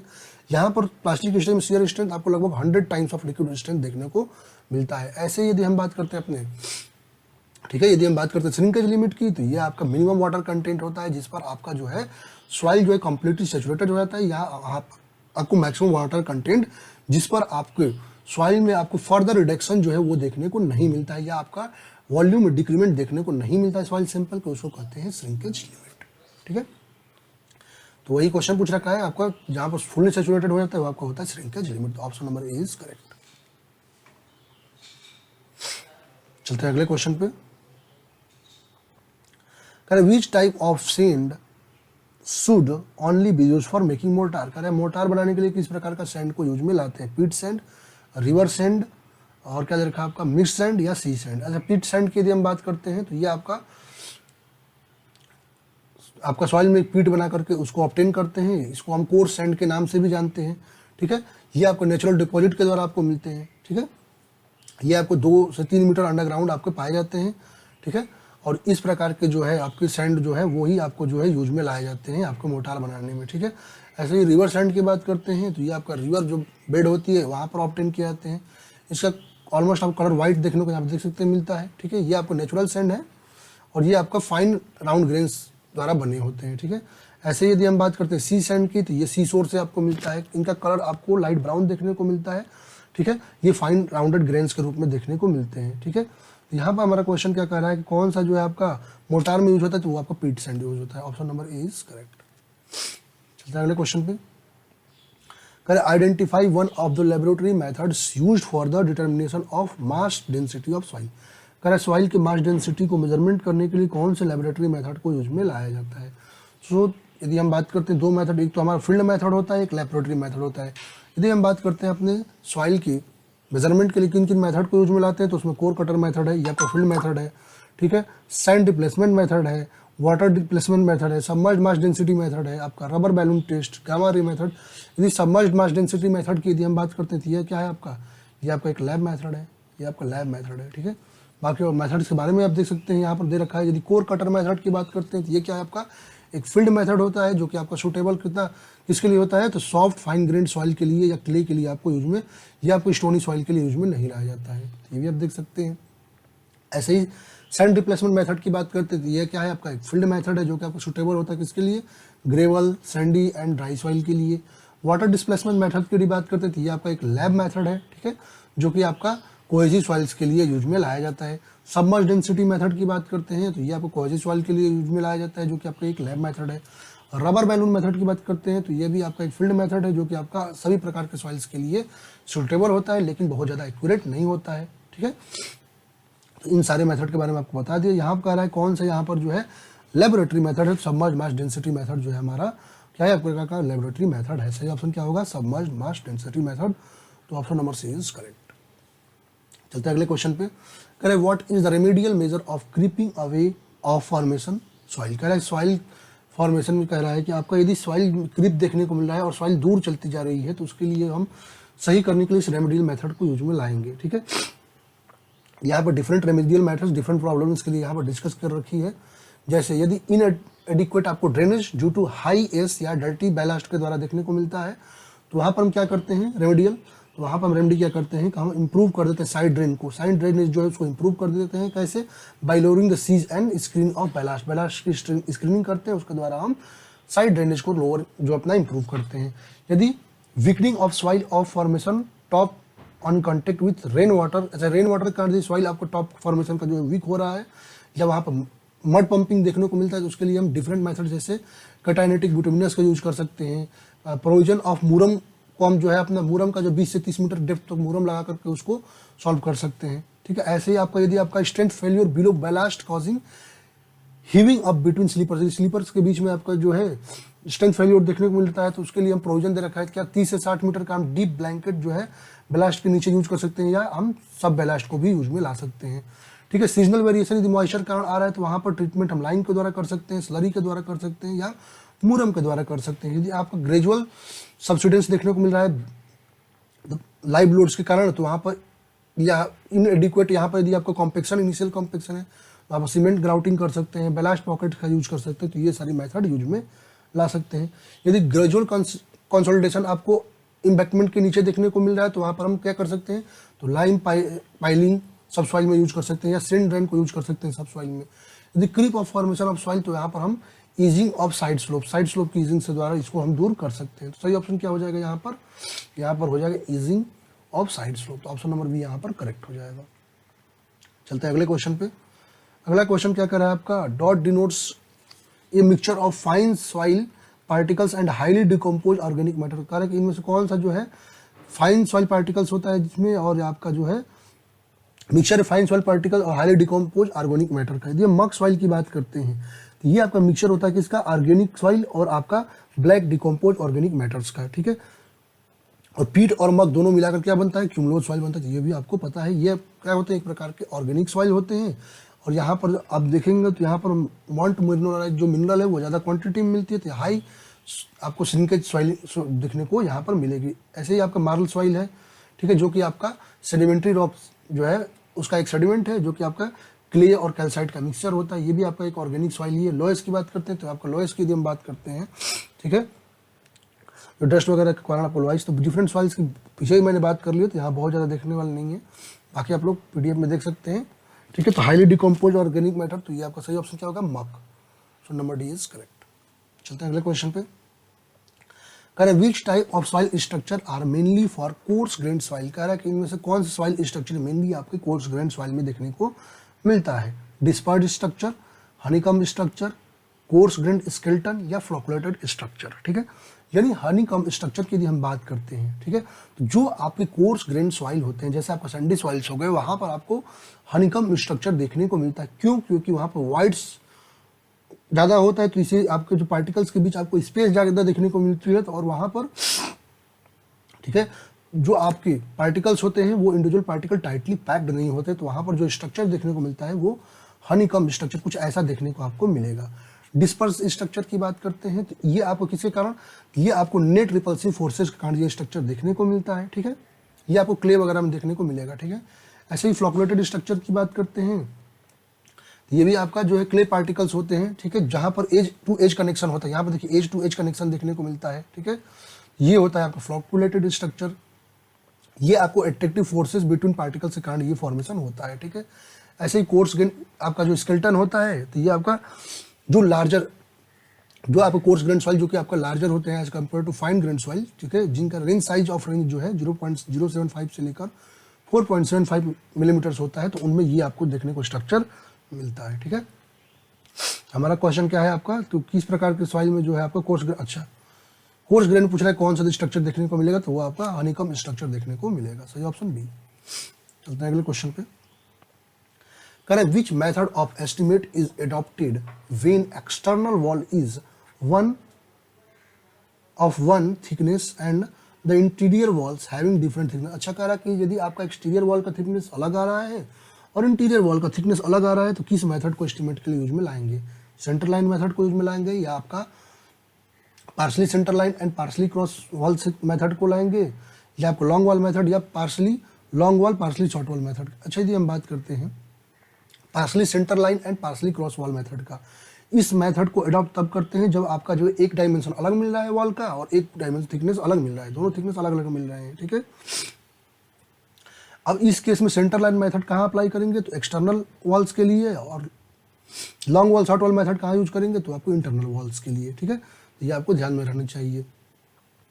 अब सेंटर लाइन मेथड का क्या होता है, तो ये आपको ऐसा मेथड होता है जिसमें टोटल सेंटर लाइन लेंथ जो होती है उसको हम कैलकुलेट कर लेते हैं और उसको हम विड्थ और आपके डेप्थ से मल्टीप्लाई कर देते हैं आपके बिल्डिंग के, और आपको टोटल क्वांटिटी अपने डायमेंशंस की मिल जाती है। तो ये आपका long wall short wall method क्या होता है कि इसमें हम जो है, जो आपको रूम के लॉन्ग जो लेंथ होती है उसको हम लॉन्ग वॉल जो है कंसिडर कर लेते हैं, और उसके परपेंडिकुलर जो लेंथ होती है उसको शॉर्ट वॉल कंसिडर करके हम अपना कैलकुलेशन कर लेते हैं। ठीक है, यहाँ पर यदि हम बात करते हैं long wall short wall method और सेंटर लाइन मेथड में, ठीक है, तो long wall short wall method ये आपको इंडिविजुअल या सेपरेट वॉल मेथड कहलाता है, इसको हम CPWD मेथड भी कहते हैं। ठीक है, यदि हम बात करते हैं, आपका सिंपल मेथड होता है बट टाइम कंज्यूमिंग होता है, सेंटर लाइन मेथड आपका क्विक मेथड होता है, ये आपको ज़्यादा एक्यूरेट होता है, ये आपका लेस एक्यूरेट होता है। तो ये सारी चीज़ें आप लोग देख सकते हैं। ठीक है, यहाँ पर यदि हम बात करते हैं तो यदि आपका दोनों थिकनेस डिफरेंट होगा तो वहाँ पर पार्शियली सेंटर लाइन और पार्शियली क्रॉस वॉल मेथड का यूज में लाएंगे, तो ऑप्शन नंबर बी करेक्ट हो जाएगा।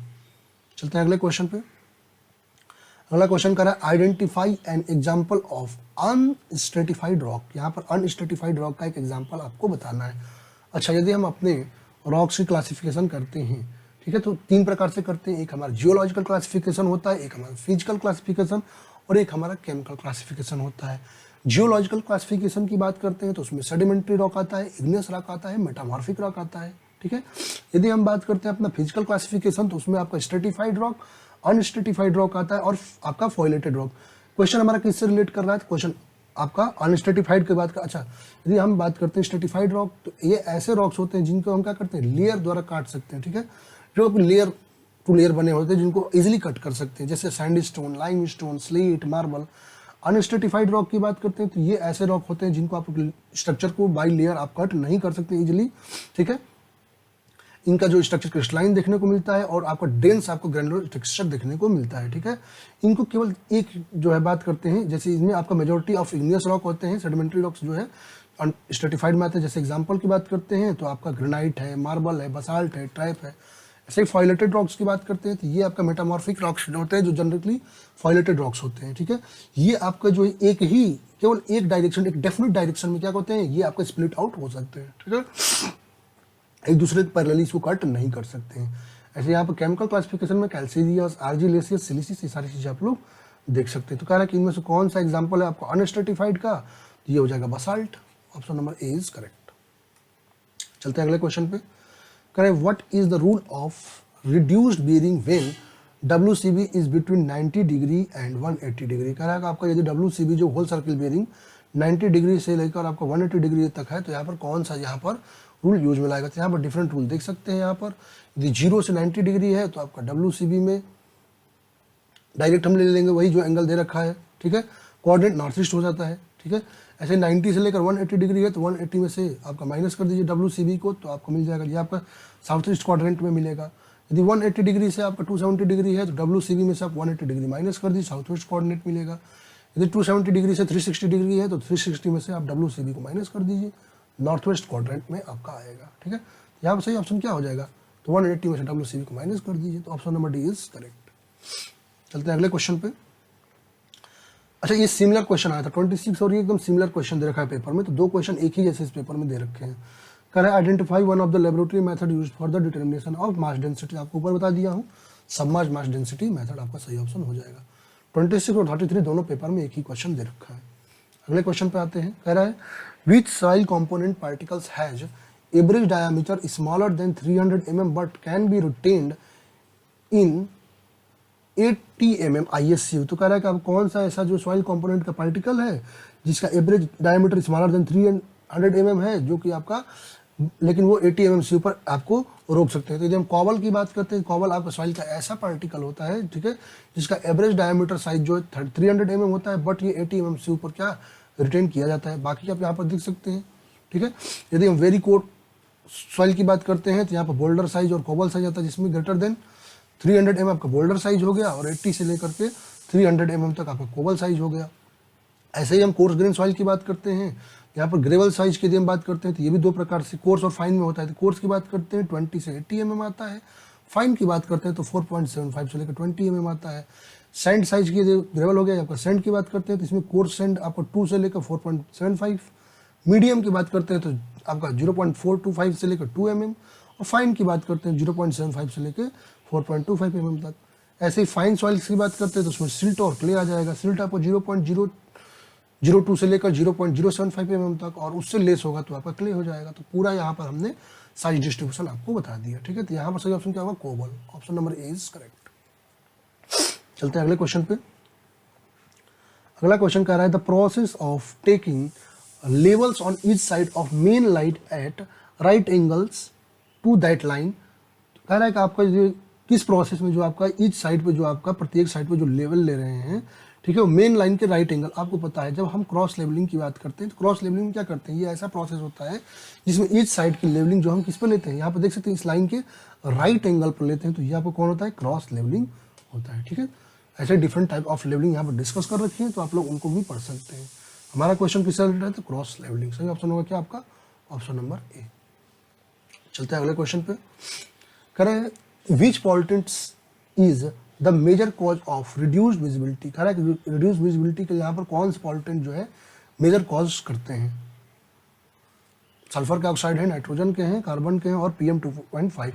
यदि हम पार्टिकुलेट मैटर की बात करते हैं तो ये आपका बहुत सारे साइंटिफिक स्टडीज में देखा गया है कि ये आपके विजिबिलिटी को रिड्यूस करते हैं और ये आपके क्लाइमेट, इकोसिस्टम, इन सब पर जो है एडवर्स इफेक्ट इनका देखने को मिलता है। ठीक है, यदि हम PM 2.5 की करते हैं बात, तो ये आपको सबसे ज़्यादा आपको आपका एटमॉस्फेयर में स्केटर्ड होकर ऑब्जर्व हो जाता है, जिसके कारण आपको जो विजिबिलिटी में आपको प्रॉब्लम आती है। ठीक है, अब सही ऑप्शन क्या हो जाएगा यहाँ पर, तो ये हो जाएगा PM 2.5। चलते हैं अगले क्वेश्चन पे।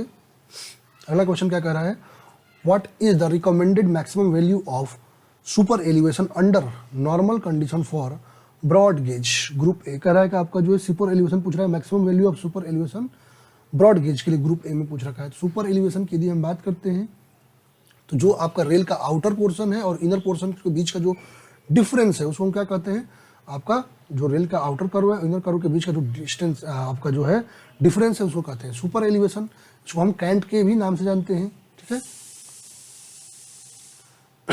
अब यदि हम फार्मूला की बात करते हैं E इक्वल टू क्या था आपका GV² अपॉन 175 मीटर, और यहाँ पर आपको इस दे रखा है। तो यदि आपका ई में एक्चुअल के लिए बिजी ट्रैक की बात करते हैं 16.25 सेंटीमीटर, और यदि हम बात करते हैं यहाँ पर स्पीड यदि आपका मतलब less than 120 kilometre per hour है 16.5 सेंटीमीटर लेंगे, और यदि आपका greater than 120 kilometre per hour है तो यहाँ पर हम 18.5 सेंटीमीटर। mg के लिए बात करते हैं 10 सेंटीमीटर लेते हैं और ng के लिए 7.6 सेंटीमीटर लेते हैं। ठीक है, हमारा क्वेश्चन क्या कह रहा है आपका, ग्रुप ए कह रहा है ना, तो आपका किसके लिए कह रहा है आपका ग्रुप ए में बात कर रहा है आपका ब्रॉड गेज के लिए, तो कितना हो जाएगा आपका 165 mm। सही ऑप्शन 165 mm।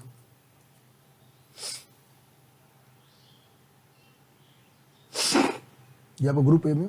चलते हैं अगले क्वेश्चन पे। अगला क्वेश्चन क्या कर रहा है, what is the drainage property of clean gravel. कह रहा है क्लीन ग्रेवल की ड्रेनेज प्रॉपर्टी क्या होती है। यदि आपका ग्रेवल क्लीन है तो वहाँ पर ड्रेनेज प्रॉपर्टी आपको यदि बात करते हैं तो आपको क्या होगा, क्विकली वाटर आपको जो है उसमें से ड्रेन होने के अलाउड होगा। ठीक है, तो इस तरह यदि हम बात करते हैं तो यदि हमारा क्लीन ग्रेवल है तो वहाँ पर आपको बहुत अच्छी क्वालिटी का आपको ड्रेनेज प्रॉपर्टी देखने को मिलेगा, तो वेरी गुड हो जाएगा। चलते हैं अगले क्वेश्चन पे। कह रहा है विच is the natural source of air pollution. कह रहा है इनमें से एयर पॉल्यूशन का नेचुरल सोर्स कौन सा है, डोमेस्टिक, सी स्प्रे, ट्रैफिक या इंडस्ट्रियल। अच्छा, यदि हम बात करते हैं natural source of air pollution की, तो जैसे सी स्प्रे हो गया, वॉल्केनिक इरप्शन हो गया, आपका फॉरेस्ट फायर हो गया, आपका विंड ब्लोन डस्ट हो गए, आपका डिकम्पोजिशन ऑफ ऑर्गेनिक मैटर जिनसे मिथेन रिलीज होता है, ये सब क्या है आपके नेचुरल सोर्स है। ह्यूमन मेड तो आपको कुकिंग, हीटिंग, फॉसिल से सारी चीज़ें, इंडस्ट्रियल प्रोसेस, आपका traffic emission of vehicle, agriculture particles, ये सारे क्या है आपके ह्यूमन मेड है। यहाँ पर नेचुरल की बात कर रहा है तो कौन होगा, सी स्प्रे।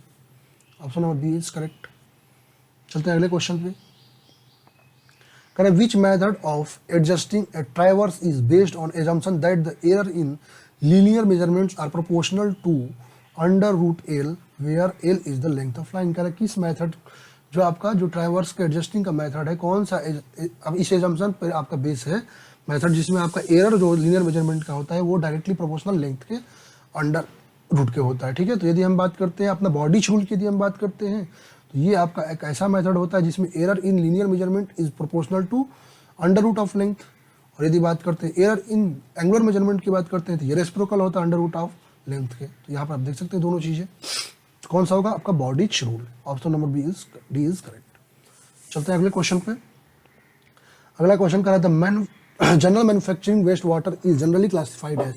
तो यदि हम जनरल मैन्युफैक्चरिंग वेस्ट वाटर की बात करते हैं तो उसको जो मैन्युफैक्चरिंग वाली बात करते हैं वो एक्चुअली किस पे बेस होता है, तो आपका प्रोसेस वाटर वेस्ट वाटर पे आपका बेस होता है। सही ऑप्शन नंबर सी। चलते हैं अगले क्वेश्चन पे। यहाँ पर ज़्यादा एक्सप्लेन करने की जरूरत थी नहीं। कर विच of the following is a payment material for rigid payment, कर रिजिड पेमेंट के लिए कौन सा पेमेंट मटेरियल यहाँ पर यूज किया जाएगा। यदि हम रिजिड पेमेंट की बात करते हैं तो ये आपका हेवियर लोड के लिए यूज में लाया जाता है, ठीक है, या जहाँ पर आपका जो है आपका जो सब बेस होता है, यदि आपका सबग्रेड जो होता है वो आपको पुअर क्वालिटी का होता है, जैसे आपका ब्लैक कॉटन सॉइल है, प्लास्टिक सॉइल है, पीट सॉइल, तो आप हम रिजिड पेमेंट का यूज करते हैं। ये आपका किसके द्वारा बनता है, तो आपका पोर्टलैंड सीमेंट कॉन्क्रीट, ठीक है, के द्वारा बनता है, ठीक है। अब यहाँ पर आपको रिजिडिटी ज़्यादा मिलती है, हाई स्ट्रेंथ ज़्यादा देखने को मिलती है, ठीक है। और यदि हम बात करते हैं अपना फ्लेक्सिबल पेमेंट की, यदि हम बात करते हैं तो ये आपको कंपोज बिटुमिनस मटेरियल के द्वारा होता है, ठीक है। यहाँ पर अच्छा दोनों का मैं आपको यहाँ पर आपको दोनों का डिफरेंस बता देता हूँ एक बार, ठीक है।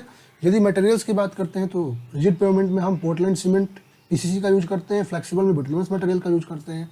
लोड डिस्ट्रीब्यूशन इसमें ट्रांसफर किसके द्वारा, flexural strength through concrete slab के द्वारा होता है, इसमें जो है लेयर्स ऑफ एस्फाल्ट के द्वारा होता है। स्ट्रक्चरल बिहेवियर की बात करते हैं तो ये रिजिड एंड इनफ्लेक्सिबल होता है, ये आपका फ्लेक्सिबल और रेजिलियंट होता है। स्ट्रेंथ की बात करते हैं तो यहाँ पर high flexural strength and rigidity, यहाँ पर रिलेटिवली लो स्ट्रेंथ देखने को मिलती है।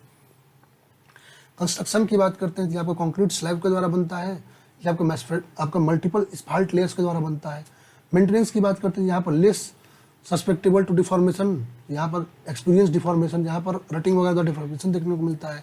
क्रैकिंग की बात करते हैं तो रैंडम क्रैकिंग देखने को मिलते हैं, यहाँ पर आपको फटीग क्रैक्स देखने को मिलते हैं। तो ये सारी चीज़ें आपको यहाँ पर हमने दे रखी है, ठीक है। हमारा क्वेश्चन क्या है, क्वेश्चन है ये है कि आपका किसके द्वारा ये पेमेंट मटेरियल कौन सा यूज होता है रिजिड पेमेंट में, तो रिजिड पेमेंट में हम पोर्ट सेग्रीगेट को यूज में लाते हैं। ऑप्शन नंबर ए करेक्ट हो जाएगा। चलते हैं अगले क्वेश्चन पे। अगला क्वेश्चन हमारा क्या कह रहा है, कह रहा है method of flow net construction is the most commonly used method. कह रहा है आपका फ्लो नेट मेथड जो कंस्ट्रक्शन का है वो मोस्ट कॉमनली किसमें यूज में, अच्छा कौन सा मेथड ये है, ठीक है। अच्छा यदि हम फ्लो नेट की बात करते हैं, ये आपका एक ग्राफिकल सोल्यूशन है किसका, Laplace equation for two dimensional seepage flow. Two dimensional seepage flow के लिए लैप्लास इक्वेशन का एक ग्राफिकल सॉल्यूशन फ्लो नेट है, ठीक है। अब इसमें फ्लो नेट क्या होता है, ये आपका ग्राफिकल रिप्रेजेंटेशन होता है, ठीक है, flow of water through soil mass. Soil मास से जो वाटर का फ्लो होता है उसका एक ग्राफिकल रिप्रेजेंटेशन होता है। यदि हम बात करते हैं ये किसके द्वारा फॉर्म होता है, तो ये आपका फॉर्म होता है आपका फ्लो लाइंस और इक्वी पोटेंशियल लाइंस के द्वारा। अब इक्वी पोटेंशियल लाइंस की बात करते हैं तो ये आपका जो इक्वल टोटल हेड के पॉइंट्स होते हैं उसको कनेक्ट करके फॉर्म होते हैं, ठीक है। और फ्लो लाइंस की बात करते हैं तो ये आपका जो इक्वल हाइड्रोलिक ग्रेडियंट के लाइंस होते हैं उनको कनेक्ट करके ये आपके फाइंड होते हैं, ठीक है। यहाँ पर डिफरेंट मेथड है फ्लो नेट्स के, जिसमें आपका ग्राफिकल मेथड है, इलेक्ट्रिकली एनालॉग मेथड है, सॉइल मेथड है, आपका प्लास्टिक मेथड है, ठीक है, आपका सॉल्यूशन लैप्लास इक्वेशन, ये सारे मेथड है, ठीक है। अच्छा कि फ्लो नेट का यूज किसमें आता है, तो आपको डिटर्मिनेशन ऑफ सीपेज में, हाइड्रोस्टेटिक प्रेशर के डिटर्मिनेशन में, सीपेज प्रेशर के डिटर्मिनेशन में और आपका एग्जिट ग्रेडियंट के डिटर्मिनेशन में। ये आपका कैसा मेथड है, तो ये आपका ग्राफिकल मेथड है। सही ऑप्शन क्या होगा, ऑप्शन नंबर डी। चलते हैं अगले क्वेश्चन पे। करें what is the recommended minimum right of way width of major district road for built up and industrial area. कह रहा है आपका बिल्ट अप और इंडस्ट्रियल एरिया के लिए जो है recommended minimum right of width पूछ रखा है, वो आपका कितना आएगा। तो यहाँ पर आप देख सकते हैं, ठीक है, इंडस्ट्रियल एरिया के लिए बिल्ट अप या इंडस्ट्रियल एरिया के लिए क्या कह रहा है आपका width of formation, minimum width of formation, और किसके लिए पूछ रखा है आपका मेजर डिस्ट्रिक्ट रोड के लिए। यहाँ पर डिफरेंट के लिए देख सकते हैं। अच्छा प्लेन या रोलिंग टेरेन में अलग आता है, माउंटेनियस में अलग आता है, ठीक है। यदि हम एक्सप्रेस वे की बात करते हैं, ओपन एरियाज में नॉर्मल रेंज आपका 90 होती है, ठीक है। यदि हम बात करते हैं यहाँ पर नेशनल हाईवे के लिए तो आपका 45 होता है, और बिल्टअप एरिया में 30 से लेकर आपका 30-60 होता है। मेजर डिस्ट्रिक्ट में यदि हम बात करते हैं तो आपको मेजर डिस्ट्रिक्ट में ही पूछ रखा है बिल्टअप एरिया में, पूरा टेबल आप लोग पढ़ सकते हैं। 15 to 25, 20 आपका नॉर्मल होता है और रेंज आपका 15 to 25। यहाँ पर सही ऑप्शन क्या हो जाएगा, ठीक है। अच्छा यहाँ पर आपको और चीज़ यहाँ पर ध्यान रखनी है कि यदि डायरेक्ट क्वेश्चन आपको मिनिमम राइट ऑफ विड्थ हुए आपको पूछे मेजर डिस्ट्रिक्ट रोड के लिए इंडस्ट्रियल एरिया में 15 तो होता है, लेकिन यदि आप ऑप्शन देखते हैं अपने क्वेश्चन 15 देने रखा है, 12.2 कुछ भी क्वेश्चन यहाँ फॉर्म हुआ है, यदि 15 देना चाहिए था, नहीं दिया है तो हम 12.2 ले लेंगे, ऐसे देना चाहिए तो 15 यहाँ पर। चलते हैं अगले क्वेश्चन पे। कह रहा है identify the chief constituents of every kind of clay which impart plasticity to earth. कह रहा है कि आपका इनमें से जो है क्ले के जो है आपको चीफ कॉन्स्टिट्यूएंट को बताना है जो कि आपका प्लास्टिसिटी टू द अर्थ आपको क्या करता है, इम्पार्ट करता है। Lime, oxide of iron. अच्छा यदि हम गुड ब्रिक अर्थ ब्रिक की बात करते हैं, सिलिका यदि हम बात करते हैं, ठीक है, इस सिलिका की बात करते हैं तो आपका गुड ब्रिक अर्थ में यदि सिलिका कंटेंट आपका 50 to 60% होनी चाहिए। ये क्या करता है, आपका प्रिवेंट करता है क्रैकिंग को, श्रिंकेज को, वार्पिंग को, ठीक है। सिलिका आपको uniform shape of the brick भी आपको प्रोवाइड करता है। यदि एक्सेस क्वांटिटी में हो गया तो आपको ब्रिटल कर देगा ब्रिक को। एल्यूमिना की बात करते हैं तो आपका गुड ब्रिक अर्थ, या आप यदि हम बात करते हैं एल्यूमिना, यदि बात करते हैं आपका अच्छे ब्रिक वर्क के लिए आपका 20 to 30% होना चाहिए, ठीक है, उससे ज़्यादा नहीं होना चाहिए। एल्यूमिना की बात करते हैं तो ये आपको प्लास्टिसिटी प्रोवाइड करता है, ठीक है। और यदि एक्सेस क्वांटिटी में हो गया तो ये आपको वार्पिंग देखने को मिलेगा। जब ड्राइंग और बर्निंग हो आप वार्पिंग आपको देखने को मिलेगी। लाइम की बात करते हैं तो आपको 5% से ज़्यादा गुड ब्रिक के लिए नहीं होना चाहिए। आयरन ऑक्साइड की बात करते हैं तो 5 to 6% के रेंज में होता है। ये आपको ब्रिक में कलर प्रोवाइड करता है। मैग्नीशिया की बात करते हैं, ये भी आपको कलर येलोइश कलर प्रोवाइड करता है। ये आपको श्रिंकेज ऑफ द ब्रिक को डिक्रीज करता है, ठीक है। ये सारी चीज़ आपको बता दी है, ठीक है। तो कह रहा है चीप कॉन्स्टिट्यूएंट, तो चीप कौन हो गया यहाँ पर, तो आपका एल्यूमिना, जो कि आपको प्लास्टिसिटी इम्पार्ट करता है। अगला क्वेश्चन कह रहा है what should be the stopping side distance for design speed for 50 km/h as per recommended IRC। तो 50 km/h के लिए पूछ रखा है आपको कि आपका कितना आएगा। तो यहाँ पर देखिए SSD हम लोग निकाल सकते हैं, VT + V² 2GF। भी दे रखा है 50 km/h, ठीक है। इसको मीटर पर सेकंड में कन्वर्ट कर लिया हमने। फ्रिक्शन 0.35 का लेंगे, आपका टाइम 2.5 सेकंड का लेते हैं, ठीक है। तो आप क्वेश्चन को रख के सॉल्व करेंगे तो आपकी SSD 62.75 आएगी। नॉर्मली मैं न्यूमेरिकल्स को सॉल्व कराता हूँ, यहाँ पर टाइपिंग में आ गया है तो आप लोग देख सकते हैं यहाँ पर न्यूमेरिकल, तो आपका ऑप्शन मिल जाएगा कि आपको 67 लगभग आएगा, ठीक है। एक ही न्यूमेरिकल ही आया है इस पेपर में। चलते हैं अगले क्वेश्चन पे। कह रहे which is the test perform to find out the presence of soluble matter in sample of stone. कह रहा है कि स्टोन सैंपल में जो है सॉल्यूबल मैटर को फाइंड करने का कौन सा टेस्ट परफॉर्म करते हैं। तो यदि हम बात करते हैं स्मिथ टेस्ट की, तो ये आपको जो आपका सॉल्यूबल मैटर जैसे आपका मड वगैरह जो है उसको फाइंड आउट करने के लिए आपके सैंपल ऑफ स्टोन में यूज में लाया जाता है। ये परफॉर्म करते हैं स्मिथ मेथड। अब स्मिथ मेथड में क्या होता है, तो इसमें जो है जो स्टोन के छोटे छोटे चिप्स हैं उनको लेंगे और ग्लास ट्यूब में उसको डाल देंगे। ग्लास ट्यूब को क्या करेंगे, वाटर से फिल कर देंगे, क्लियर वाटर से। आफ्टर 1 आवर हम उसको मतलब विगरसली अब स्टीयर करेंगे, बहुत अच्छे से उसको हिलाएंगे अपने ग्लास को, ठीक है। अब उसमें देखेंगे तो आपका वाटर जो होता है वो डर्टी वाटर में कन्वर्ट हो जाता है। इसके द्वारा हम बता सकते हैं कि उसमें सॉल्यूबल मैटर्स हैं, ठीक है। तो यहाँ पर सही ऑप्शन क्या होगा, Smith test. Option number C is correct. चलते हैं अगले क्वेश्चन पे। कह रहा है which type of mortar is used where mortar of high strength and water representing properties is required such as underground construction, water saturated soil ETC। कह रहा है कि आपका किस प्रकार का जो है मोर्टार का यूज करेंगे हाई स्ट्रेंथ के लिए, जहाँ पर वाटर रेसिस्टिंग प्रॉपर्टी हमको रिक्वायर्ड है, ठीक है, और अंडरग्राउंड कंस्ट्रक्शन है। तो आपका अंडरग्राउंड कंस्ट्रक्शन है, ठीक है, या सैचुरेटेड सॉइल है, तो वहाँ पर जो है आप जिप्सन मोर्टार यूज नहीं कर सकते, लाइम मोर्टार नहीं करते, सीमेंट मोर्टार को उसमें यूज में लाते हैं, ठीक है। सीमेंट मोर्टार को यूज में लाते हैं। There are different type of mortar. जो सीमेंट मोर्टार आता है तो सीमेंट मोर्टार हाई स्ट्रेंथ हमको प्रोवाइड करता है, ठीक है। यहाँ सारे मोर्टार में आप लोग ईजी क्वेश्चन था देख सकते हैं। चलते हैं अगले क्वेश्चन पे। जहाँ पर रिक्वायर्ड है वहाँ पर मैं आपको ज़्यादा एक्सप्लेनेशन कर रहा हूँ। अगला क्वेश्चन क्या कह रहा है, identify one of the laboratory methods for coefficient of permeability determination. कह रहा है कि कोफिशिएंट ऑफ परमिबिलिटी के डिटर्मिनेशन के लिए इनमें से कौन सा लेबोरेटरी मेथड है। दो मेथड यूज करते हैं, एक हमारा फील्ड मेथड जिसमें pumping in pumping out test use करते हैं, और लेबोरेटरी मेथड की यदि हम बात करते हैं तो वहाँ पर constant head permeability method. Constant head permeability method की बात करते हैं तो ये आपका ग्रेनुलर जो साइज के सॉइल होते हैं जैसे ग्रेवल हो गया, सैंड हो गया, उनके लिए यूज में लाया जाता है। ऐसे ही जैसे कोर्स ग्रेन सॉइल के लिए, ठीक है। और जब यदि हम बात करते हैं आपको वेरिएबल हेड परमिबिलिटी, तो ये आपको फाइन ग्रेन सॉइल के लिए यूज में लाया जाता है, जहाँ पर आपको डिस्चार्ज स्मॉल होता है, ठीक है। दोनों आपको बता दिए दोनों मेथड। यहाँ पर क्वेश्चन क्या है कि आपका तो इनमें से कौन सा है, तो यहाँ पर सही ऑप्शन क्या होगा, कांस्टेंट हेड परमिबिलिटी टेस्ट। ये दोनों क्या है, पंपिंग इन पंपिंग आउट, तो ये आपके फील्ड मेथड है, फील्ड मेथड है। चलते हैं अगले क्वेश्चन पे। सर अगला हमारा लास्ट क्वेश्चन भी है, ठीक है, लास्ट क्वेश्चन है।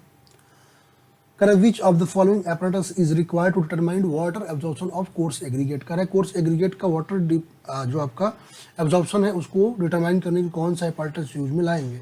करें balance with accuracy to measure 0.1% of weight of test sample, air tight container of capacity similar to basket. तो ये हम यूज में लाएंगे अपने, हम एयर टाइट कंटेनर को यूज में लाते हैं किसके लिए, आपका एग्रीगेट्स जो है उसके वाटर एब्जॉर्प्शन को यूज करने के लिए, ठीक है। यहाँ पर मेथड दे रखा है जिसमें आपका एज पर IS 2386 पार्ट 3 1963, ठीक है, इस कोड के द्वारा हम इस मेथड को यूज में लाते हैं, ठीक है। यहाँ पर देख सकते हैं, यहाँ पर जैसे वायर कौन कौन से, तो वायर मेश बकेट उसमें यूज आता है, ठीक है। सारी चीज़ें यहाँ पर दे रखी है, पूरा डिटेल सॉल्यूशन आप देख सकते हैं, दे रखा है। यहाँ पर सही ऑप्शन क्या हो जाएगा, ऑप्शन नंबर डी। तो इस तरह से हमने अपने BSF SI सिविल के पूरे पेपर का डिटेल सॉल्यूशन आपको प्रोवाइड कर दिया है। बाकी आपको किसी भी पेपर का सॉल्यूशन चाहिए, आपको टेस्ट सीरीज बुक वगैरह, तो आप हमारे जो है सिविल की गोली ऐप पर जाकर के वो भी परचेज, हमारे वहाँ पर SSCGI का बहुत अच्छा टेस्ट सीरीज चल रहा है, वो भी आप लोग जाकर ज्वाइन कर सकते हैं। इन नंबर्स पर कांटेक्ट करके पता कर सकते हैं इसके बारे में, ठीक है। बाकी आपको और भी कोई पेपर का सॉल्यूशन चाहिए तो बिल्कुल आप लोग कमेंट कीजिएगा, इसी तरह डिटेल्ड सॉल्यूशन आपको PDF फॉर्मेट में हम लोग प्रोवाइड करेंगे, ठीक है। तो आपको यदि वीडियो आपको लिए हेल्पफुल रही है तो वीडियो को आप लोग ज़्यादा से ज़्यादा शेयर कीजिए और लाइक और कमेंट जरूर कीजिएगा। Thank you everyone.